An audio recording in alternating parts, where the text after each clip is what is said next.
He sent me a screenshot that was my face talking about how I loved using this program.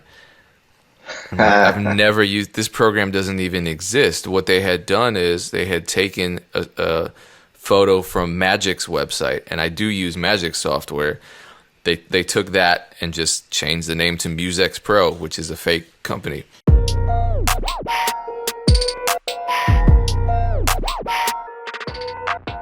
I think this is episode 29, I'm pretty sure.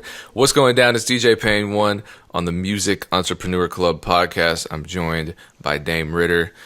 We're both very confused this morning, so I'm not going to shout out which episode number I think it is. But we're somewhere around 30. I think after, it's like living through your 30s. After you hit 30, you just stop counting. So we're about to do the same thing. Just keeps life easier, keeps us happier and saner. How are you feeling, man? We don't have a guest today, so all the burden of making this podcast enjoyable is on us. I'm feeling good. I mean, it's crazy that we're even approaching 30 episodes. I feel like it's going by so fast. But, for me, this is one of the more enjoyable aspects of the MEC because we kind of just get to rant and, people seem to be responding positively. So, let's keep it going. So we're going to start the Collab for the Crown contest at some point next month. If people aren't familiar with the Collab for the Crown contest, this is our rap contest with the twist being that you have to collaborate with someone else. So we kind of force you to do what you should be doing anyway, right? Making music, making a video, networking with people, marketing your music. So if anybody complains or cries about, the requirements to participate, that's how we design the contest. We design the contest to force you to do what you should be doing anyway. So if you're complaining about that, then you're complaining about just the music industry in general, and it's probably not for you. But anyway, Collab for the Crown contest will be starting next month. So I look forward to seeing the entries. We're still putting together what the prize package is going to be, but there's definitely going to be something different this time around. So look out for that announcement. So there's a lot going on, and I just got a series of crazy tweets. This is my hot take, so it's not going to be the best thought out. I'm gonna try to be as mature as possible and put this into perspective. But this happens a lot. Some guy created a fake Twitter profile just to air out his grievances with the online producer marketplace. I'll just read one tweet. It's a whole thread about him lamenting his own failure and blaming everybody but himself. His name's Bill, which is probably a fake name. And his quote is, and he tweeted it to me and BeatStars. I don't know. Everyone thinks that I'm either BeatStars tech support or they think I'm Abe because I sometimes look like I'm of Arabic descent. So I'm always getting BeatStars inquiries. Well, you have done interviews with BeatStars Backdrop. You've done a lot for them. So I'm not saying it's justified, but I can see how somebody might think you work for BeatStars.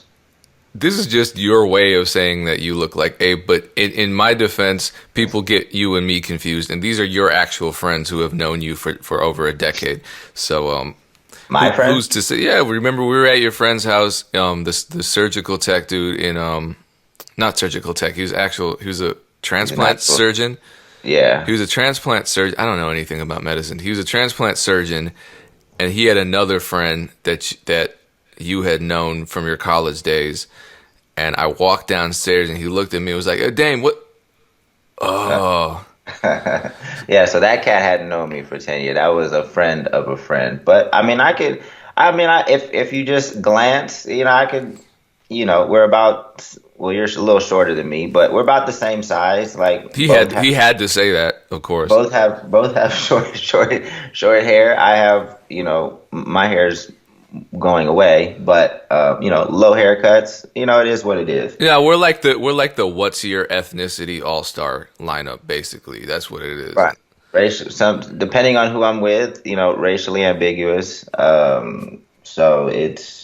It is what it is. No, it's nice to be able to just blend in with like mixed people and Arabic people and Puerto Ricans and just anywhere you go, we can just kind of chameleon our way in.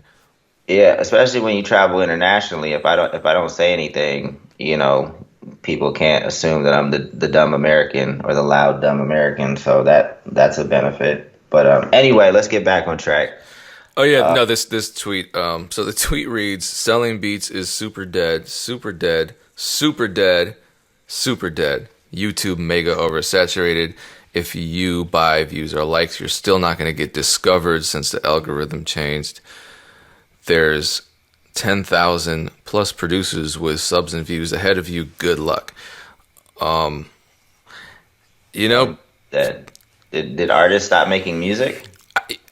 I don't know. You know, Dave, at a certain point, people just have to make a choice for themselves and stick with that choice. And in my opinion, the choice should be more based on what your own desires are, not on the not on the failures of others. I mean, people fail every day. People drop out of college every day. It's not stopping, millions of 18-year-olds from applying to college.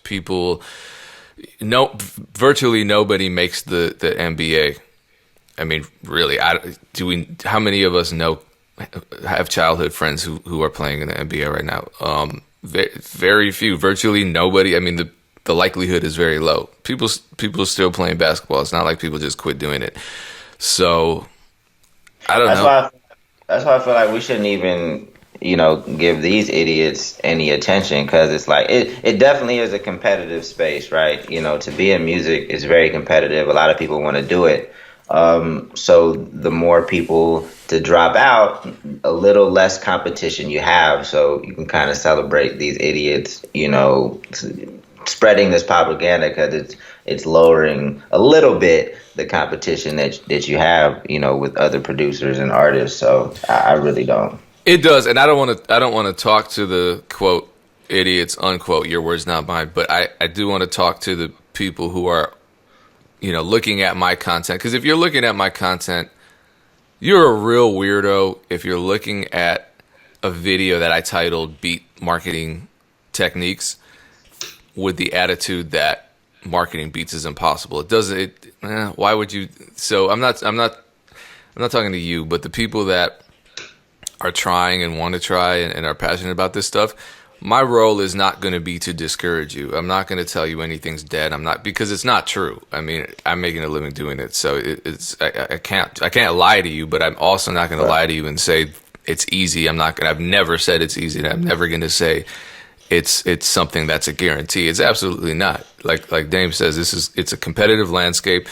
It's a difficult landscape to survive in, and all I can do is give you encouragement and point you in the right direction as far as resources and information and techniques that I've used and that my peers have used, because I have a lot of peers who are doing this.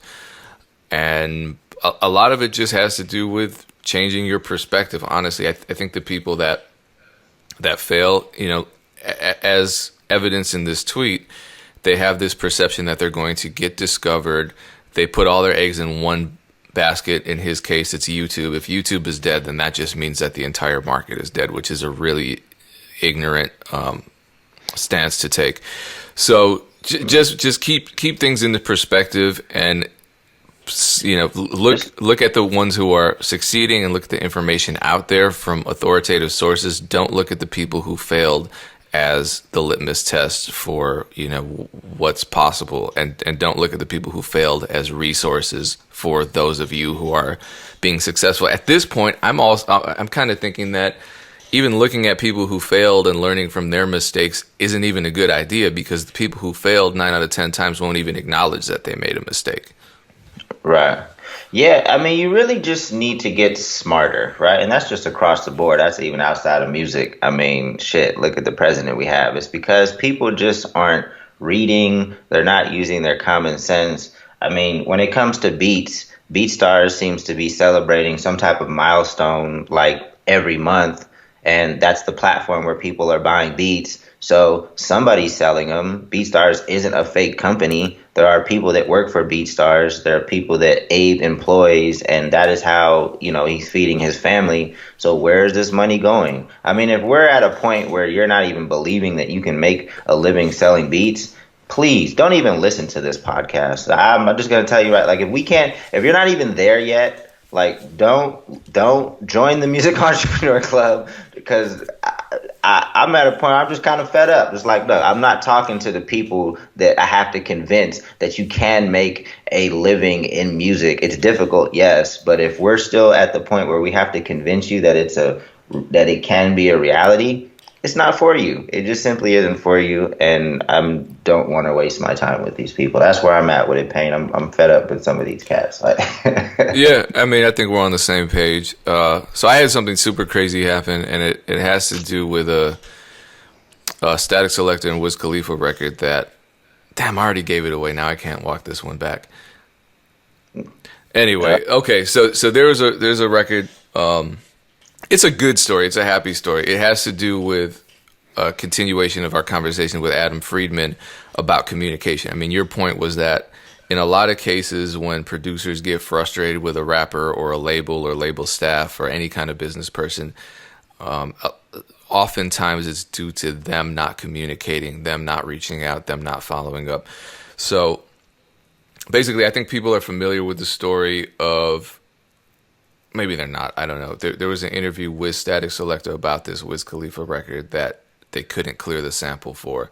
They wanted something ridiculous like $80,000. So they had me, my whole team, Dream Life, Stack Trace Memory, and myself play. And it was a difficult process. We played a bunch of new stuff, trying to capture the mood of, an old rock record, or like kind of like a jazz rock. That whole, there's some really dope music in the 70s that you really can't classify as rock or jazz or whatever. And I love that stuff. So we had to play, create from scratch a bunch of new songs that fit that feel. And we actually saved the record by doing that, all of us working collectively. And anyway, publishing got broken down and everything. I sent out all the proper information. And somehow my registration was still totally wrong. My publisher information from the publishing administration staff was missing. My name was misspelled. I have a crazy name, but my name was really misspelled, and it's not that hard to copy and paste. So I was frustrated about that. Tried contacting them, tried contacting the publisher, tried contacting the staff from the label. I didn't get a response. So I think I followed up again, didn't get a response. I was frustrated. Got another email that was forwarded to me from someone else because my email address was also incorrect. So it was like 3 things that were incorrect. And finally, I'm at the point where I'm getting fed up, and I sent an email that was, I'd say, strongly worded. I used words like egregious. But I didn't flip my top or anything like that. But I followed up a third time, and finally, a woman from WMG who's in charge of this project in some capacity got back to me right away. Sent me the proper forms. I filled them out. She was actually helpful, and people miss emails. People get caught up in whatever it is that they're going on, and especially if somebody's working on a project as big as a Wiz Khalifa project, there's probably a lot going on, and I don't think I was in the system, or if I was already in their system, it was with information from years ago, which is probably why my email address was incorrect. So anyway, long story short, it's getting handled, and it was just a matter of communicating. And I see that happen, all the time. At some point, you got to kind of give up and take the route that Adam Freeman described as kind of, a last ditch effort to get, handle your business. But usually that doesn't happen. It's really rare. And unfortunately, with the way that the music business landscape is now, we kind of aren't distinguishing between, contacting a staff person at Warner Music Group and a scammer who just asked for $300 for a placement on a famous Dex album that doesn't exist. So right. That's what's crazy to me. Just the fact that no matter what evidence you give someone, they're still kind of married to this idea that this scam might still be a real thing.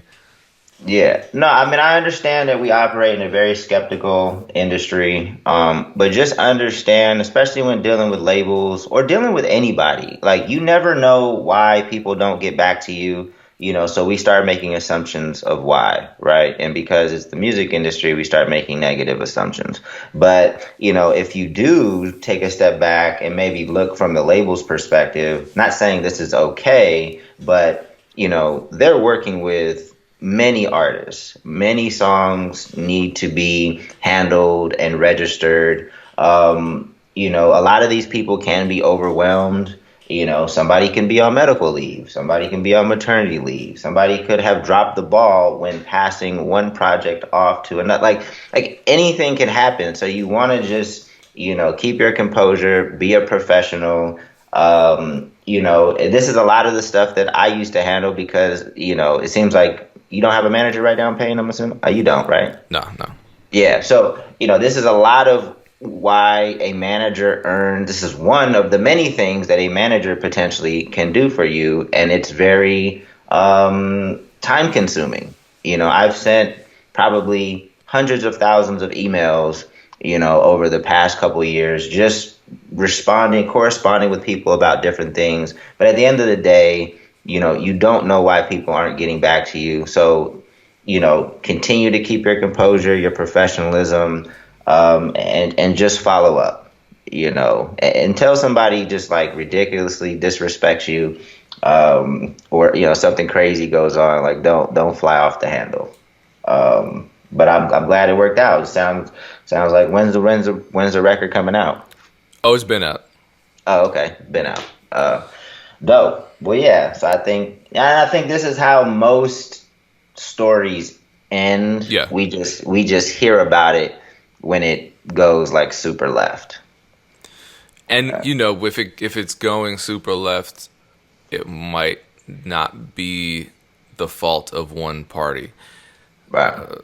But yeah, I mean, I think we give the labels a lot of credit because, and this is I don't know if this is an insult or a compliment to the label, but we give them a lot of credit because they're a label, and really they're just people who make mistakes.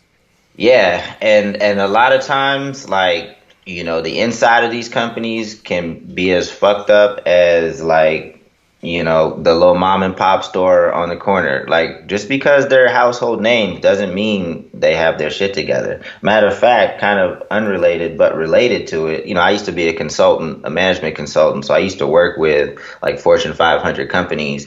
And companies like Wells Fargo and Home Depot, you would think that like everything's buttoned up, everything's tight. Like, but when you go into these companies, you realize that like Home Depot doesn't even know how much inventory they have on hand, or like some of the most basic things aren't that basic. Like they struggle with it because of the size of their company, right? And again, going back to the label, they're putting out thousands of songs every year, and for one song, there could be, a number of parties, right, involved. So it can get complicated. And yeah, they should have their shit together by now. They should have, processes in place to, to protect against, stupid things happening or getting lost. But, it's just not the case.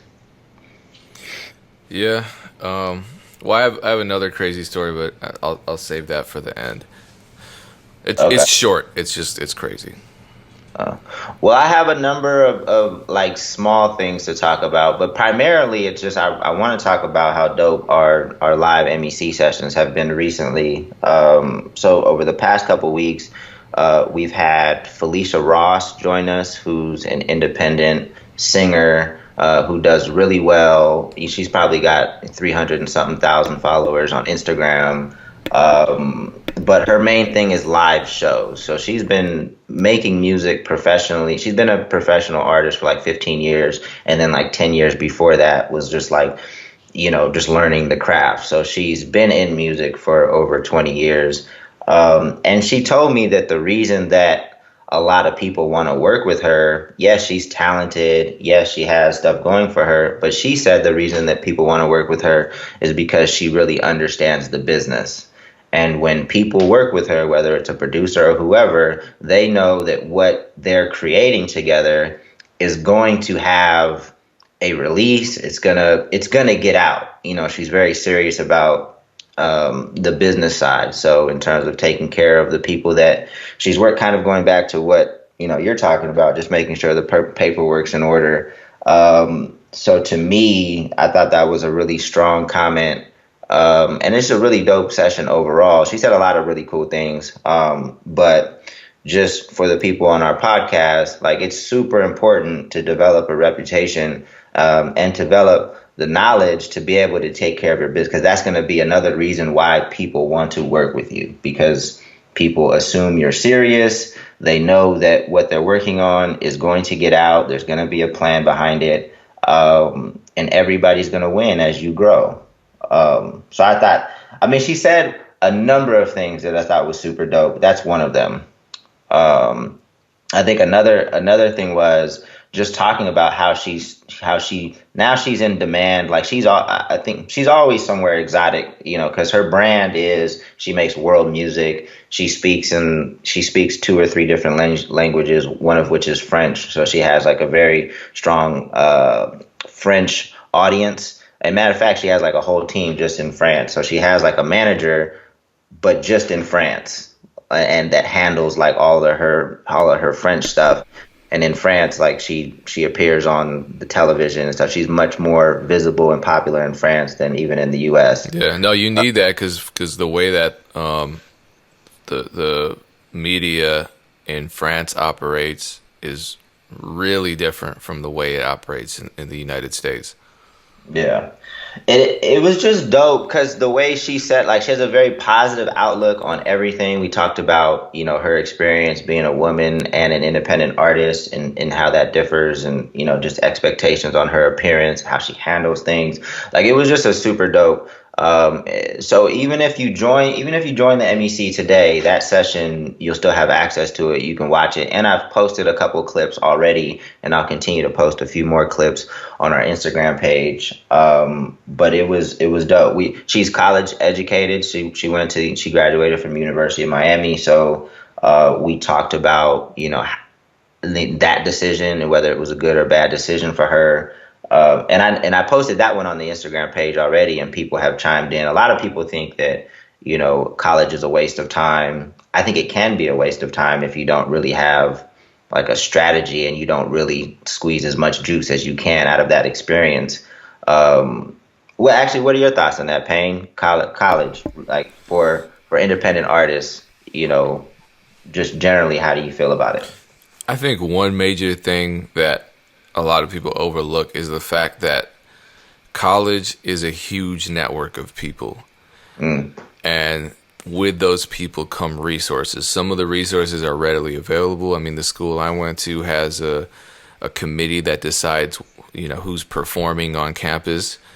And if you get in with those people and form a relationship and create a good reputation for yourself as a good performer and as someone who handles their business well, you might end up in that system for a decade. You might perform throughout your entire college career, and then once you graduate, you come back and continue that relationship. So there's that. There's also the fact that because a campus is a community, word travels fast within that community, and so if you're effectively using that community as a marketing network, then your music can spread quite a bit, and then it just spreads and spreads, because you have people from all across the world in one smaller community, and then they have word of mouth power. I mean, college kids are they're great in terms of word of mouth and spreading the word. I mean, there's no greater demographic. And then with anything business related, career related, professional, field related, if you have a network in college, that's a great way to make connections in the future, get jobs. If you move around, you have people around. And I know you've taken advantage of that, because when we're on the road, we're stopping by it. I mean, we stopped by at your at the school you graduated from, and you still had connections there. We were able to use the space. So there are benefits to it. would I ever say that it's a prerequisite for success in the music business? No, absolutely not. Right. No, I agree. So it's definitely not a must, but you can get a lot out of college if you go in there with the intention to do so and you know what you're doing. There's some people that go to college and just take kind of like a half-ass approach to it, whatever, and I don't think that they extract the all of the positives out of the experience. But, to me, it ultimately gives you just like a good sense of discipline and a good sense of structure to do whatever it is, you want to do after college, right? Because it does take a certain level of discipline, I guess maybe depending on what school you go to, to get through and be successful. So that and the network, it's just a great experience to grow as a young man or a young woman. Because it's a very sensitive age, going from, 17, 18, 19, 20, as you're maturing as a young adult. And to have other people that are, hopefully positive, people in college are, have a lot of energy. It's just good to be around people that are positive and want, big and great things out of their life as well. So, but it's not a prerequisite. You can still be successful in music without it. I know that the cost of college is rising and it's a challenge. So it's a real decision that you might have to make. Like, does it make sense for you? But anyway, so we also had my guy Big Ja, who I went to college with, who's now killing it on Facebook and YouTube. He has like 1.3 million followers on Facebook. Every time he drops a sketch, it gets six figures within the first 24 hours, like literally every sketch. He's killing it. But Ja, we met in college. We was cool. And then when I was running Funk Volume, he was our security. So we talked about that experience. And that was actually what kind of forced him to pursue his passion, was watching Dizzy, watching Hobson on stage. Like they're out there a lot younger than us, younger than Ja. They're killing it on stage, traveling the world, doing what they love. And that made him kind of step back and be like, well, why am I not taking full advantage of my talents and putting myself out there? And that's when he started being more consistent with his sketches. But one of the things that I want to pull out from that conversation was, he went viral off of his Tiberius sketch. Like all of a sudden he has a sketch called Tiberius, who's the hood hitman. And that sketch went viral. But my thing was, like, he was ready to go viral, right? A lot of people just want to go viral just to get more views or whatever. But he had a lot of videos he had already done, and he had a lot of ideas for videos that were to come. So once he got that wave of new exposure, people could binge watch what he had already done, and he had like ideas to feed the demand going forward. So I thought that was a really important point in that session. We've just been having a lot of really dope, gems get dropped in our live sessions, and I hope more people take advantage of these conversations, because we have a lot of really dope guests lined up, and you've been doing a lot of really dope collab sessions. So really, this podcast is a 45-minute promo for our MEC sessions, because I think people really need to take advantage of it. It's dope. It's been dope. I've enjoyed having the sessions, and I hope more people come in. Man, it's dope. Yeah. With the Beat Club side of the MEC, we're just really coming together as a community and working on a lot of collaborative stuff. So I'm making beats with everybody. People are starting to collaborate horizontally within the group. But then we have a lot of other ideas. I don't want to give away all our ideas. I mean, join for a free session, and then you'll know all of our secret plans. And what? Oh, go ahead. My bad. Yeah, well, the promo code is MEC Podcast. Just go to musicentrepreneur.club.com and sign up and use that code, and you can join a couple of sessions. But what were you about to say? No, I said what's dope is like, we talk with people that have like, carved out a different path, because there's so many paths to be successful in music these days. I always talk about that. I think most people probably had never heard of Felicia Ross. So to hear from her and to see that she's, being booked. I mean, her calendar stays booked. And these aren't people that are like, you can't fake a performance. I mean, I guess maybe you can't. It would be very expensive to fake a performance. You might as well put on a real one. But and then Ja like has like these views are super organic. Like he's not paying for views at all. Like, and a lot of people look at that, and just because they're not getting those views, they immediately think that it's got to be fake, just because they haven't been able to get that traction. But talking and having these sessions and kind of learning, what has worked, hopefully you can pull out, the certain parts from their story, apply it to yours to be able to craft your individual route. So a lot can be learned through these conversations for sure. There's another great way to make money in the music business, which is scamming. And I was actually, I guess I shouldn't say was, I am actually a victim in a scam, not a direct victim, but my man Eldre the Giant, who's a great producer, contacted me and said, "Hey, what do you know about this company called Musex Pro?" I'm like, "I've never heard of them." He goes, "Well, they're saying that they want to partner with me on a YouTube review video of their software." And then he sent me a screenshot that was my face talking about how I loved using this program. I'm like, I've never used this program, doesn't even exist. What they had done is they had taken a photo from Magic's website, and I do use Magic software. They took that and just changed the name to Musex Pro, which is a fake company. And when I Googled it, because I'm like, I don't know what this is. Maybe they're just trying to get, partners with big producers, because Eldre's a big producer. So maybe they're just trying to, trick people into thinking that their peers are involved in something, and then that's how they rope them in. It's a lot worse than that. There's a post on a Google forum about this. What they do is they convince you that they want to partner with you, and then they send you this software, and they say, "We just need you to review this software. We're going to pay you for the review. Just post the review on your YouTube page. But here, download the software first, and then we'll work out the details." You download the software, you install it. It's actually a virus that goes on your computer, and then they hack your YouTube and your Google accounts.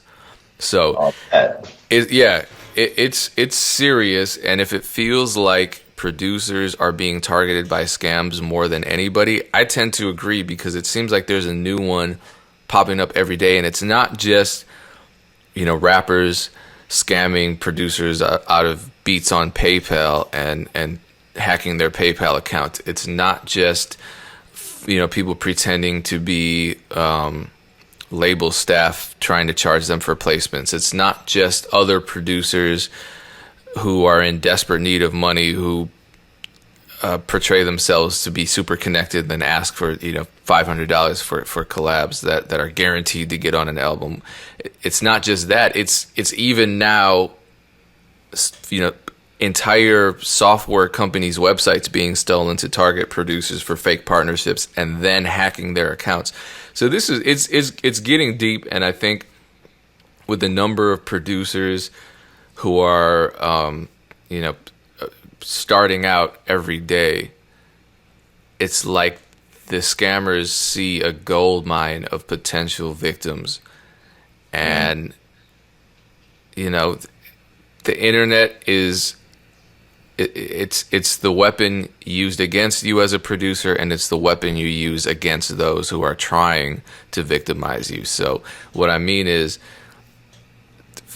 at this point, with this kind of thing, just be skeptical, and I think you should, if anyone offers you any kind of opportunity, I think you should research it no matter what. It's not just being skeptical. If a company reaches out and says, "Hey, we want you to do a software review," I've never heard of the company. I'm going to Google search them before I do anything, before I download their software, before I send them any information, before I commit to anything. Because at best, maybe it's just a software company that isn't something that you want to partner with because of their mission or because of what they create, or because for whatever reason. But at worst, they might actually be trying to destroy your career for a quick come up. So Don't research it because you're paranoid. Research it because you want to know more and because your brand is important. So no matter what kind of move you make, you should know why you're doing it. You should know what you're getting into. Just don't be so focused on some kind of quick bit of success. Not that that's what was happening in the scam situation. This is a really, really extreme case. But I do want to let people know Musics Pro is fake. It doesn't exist. If you see my name on anything or my face on anything talking about how I love the workflow of Musics Pro or whatever, it's fake. And this is the first time I've ever been a part of a scam. Wait, like they this. have a video of you actually saying the name Musics Pro? No, if they did that, I would be really creeped out. It's just it's like this. It's my face and it's me actually talking about Acid Pro, but they just changed the word to music. So let me see if I can. I don't know if you can read this. Nah, it's a little blurry, but it's blurry. But I get it. I thought they actually like edited a name in an actual video. I've seen some pretty crazy. Have you seen like that fake Barack Obama video? Yeah, no, that's scary. It's about to get nuts. It's about to get taken to these scams are probably going to get taken to a whole nother level. But I'm gonna plug the Facebook group again. At least, at the bare minimum, join our Facebook group and just ask, like, hey, I'm about to do this. Is this legit? I can't, thinking I've been in music for over 10 years. Like, I can't, and even in early days, like, I can't really say that we've fallen victim to a scam. Like, there's definitely things that we paid for that we shouldn't have paid for, but they weren't scammed. They weren't what you're talking about. Like, we didn't just completely get left. There was a contest, like super early days. Like, it was so before, we had any type of success, Hobson and my brother would perform locally at like, different events. And we primarily would do the one where there was like a cash prize for the winner because they were good performers. And a lot of times they would win. So there was one where we participated. We might have sold a few tickets for it. It wasn't nothing crazy, but Hobson and my brother were clearly like way better than everybody else, and they didn't win. And then like the winner of that show, we saw get into like a little cheesy limo with the promoter. So we felt like, they had taken the money that everybody had sold tickets and they kind of knew he was going to give it to, but that's just in my, I mean, it could just be in my mind, but we did see the promoter leave with the winner of the show. So that was kind of scammy. But other than that, I really can't think of anything that we're like, damn, like we just, got taken advantage of. Crazy. So just ask if you're about to do anything. At least pull some people in on it and be like, hey, have any of you guys done this? What do you guys think? So just go to Facebook, type in Music Entrepreneur Club, follow our actual fan page, but then join the Facebook group as well. So yeah, and we'll see you there. Be safe out there. This is a crazy time to be an independent artist. It's a great time. It's also kind of a scary time. A lot of bullets you got to dodge, but be confident, be secure, have faith in your mission and your passion. And on that super motivational note, catch you on episode, whatever the hell the next episode is, 30, 31, 37. We lost count. Appreciate you for tuning in. Once again, I'm DJ Payne 1. He's Dame Ritter. This is the Music Entrepreneur Club podcast. Peace.